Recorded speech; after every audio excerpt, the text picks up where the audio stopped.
Welcome back. You're still on to Journalist Hangout. Now let's turn our attention to the recent abduction from the University of Abuja. Shola, we understand the abductors are demanding 50 million naira each per head. Where do we go from here?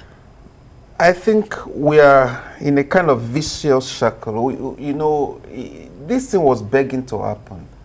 And I thought, considering what has been happening in nearby communities, in Niger State, in schools across the north, a national university like this should have been properly guarded.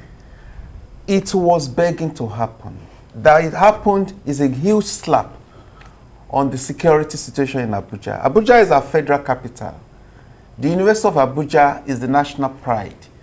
And when something like this had to happen in that institution, then it calls to question a lot of things. I just don't know how to, I can't fathom this kind of situation where the academic community cannot even have the rest of mind to be able to go about their daily duties of bringing our children to the proper level they should get to as citizens of this country. You see institutions being raped by, so-called kidnappers, bandits, terrorists, going into, it's just unfathomable. But you know what?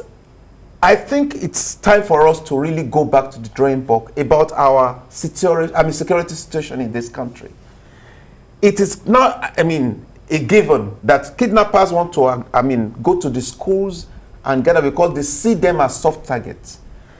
They go there with impunity. It keeps recurring, and it's just disheartening that nothing is being done to curb this. To me, I'll address Mr. President. That's a slap on your face as the president of this country, because that is right at your doorstep.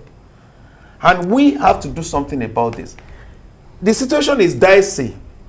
People have been saying don't negotiate with terrorists.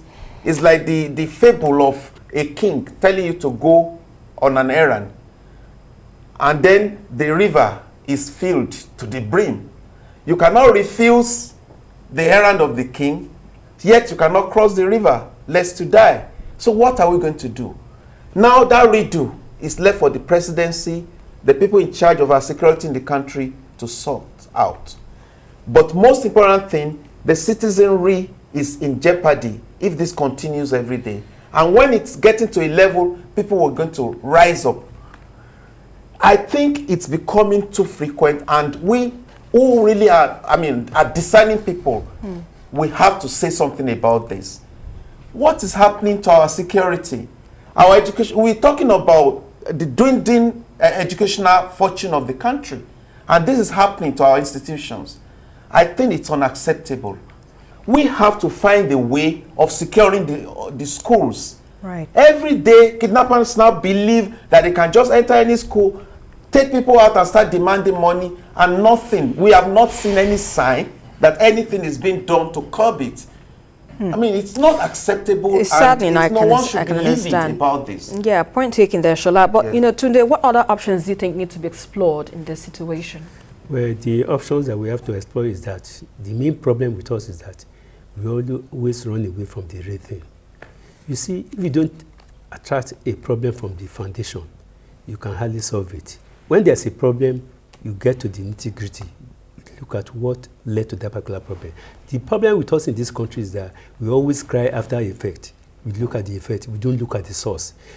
To me, up to today, the federal government is yet to assess why we have so much security challenge in this country.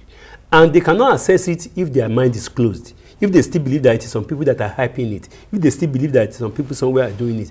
If we assess our challenges, we'll be able to know provide solutions to our challenges. But without any sentiment, assessing those challenges, you cannot solve it. The other time a character came out and was saying that anybody that declared bandits as terrorists, that they should end Nigeria. I am very surprised that we have a sitting government in Nigeria today, and somebody who is in cahoot, one way or the other, with bandits, with kidnappers, and the person can talk anyhow, and nobody, which means that There are some people in high places in Nigeria today who can do anything and get it away with it, depending on which side they are in. So all these things, the allegation of all these scenarios that we are seeing is that the government is incapable of analyzing our problems. Well, let's move over to the incident. Let's move over to the incident in Borno State, where 2 police officers, we understand, and a soldier have died in the battle with the suspected ISWAP terrorist in Malam Faturi, which is considered the strongest base of the Boko Haram terrorists. How would you react to this? We'll do that because, you know, all this, we have all this leakage because there's no information sharing. Okay, let me tell you. What instrument do these people plan to use to contact the parents or relatives of those kidnapped? Is telecommunication. In some areas of Zamfara, Katsina, and Kaduna State, they switch off the national telecom, and yet they are still using this thing. What are they using? That's why I said, if the problem is not properly analyzed, we cannot. What are they using? They use telephone to contact, to negotiate for ransom. Then what are we doing? What kind of are they using telephone from Niger? To trace the Are they using telephone from Niger, from Chad, from Mauritania, or from Algeria, so that you cannot trace it? They are using our facility here. So the problem now is that we are just making our citizens more vulnerable than any other thing. Nigeria is the only country whose citizens can just die any day. The other time, about 6 months ago, about 7 Marines came from the US and they was able to successfully release a hostage held by captives. America can do that. They can invest $100 million to save a life, but Nigeria cannot invest. You can invest money on legislators and people who are doing nothing to our life. So the problem is that we continue wasting our human resources. We continue wasting our students. Now that the gates of higher institutions are open to them, they have gone. Let us assume that secondary schools, they are vulnerable. Now, higher institution that has security, that is a university, it's a universe on its own. People can go there,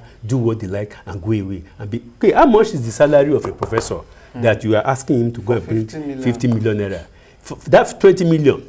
The other time in Kaduna State, parents that paid 80 million, they have to sell their houses. Apologies, if you sell your house for 5 million, if you sell your house for 5 million. Well, that's where we have to leave the discussion. I can imagine the passion you have to talk about this, because it's, you know, if it continue, we cannot end this in this very episode of today's show. But that's where we have to wrap up this day's edition of Journalist Hangout. Many thanks for being a part of it. Don't forget, you can also watch a repeat broadcast tonight at 11, and also don't forget to join us again at Sunday from 1:30 to 3:30 p.m. We are also on youtube.com/TVC News Nigeria. Many thanks, my guests in the studio, Tunde Abato and Shola Ojewusi. We appreciate your insights on Journalist Hangout. I am Esther Makwariola. Bye for now, and God bless Nigeria.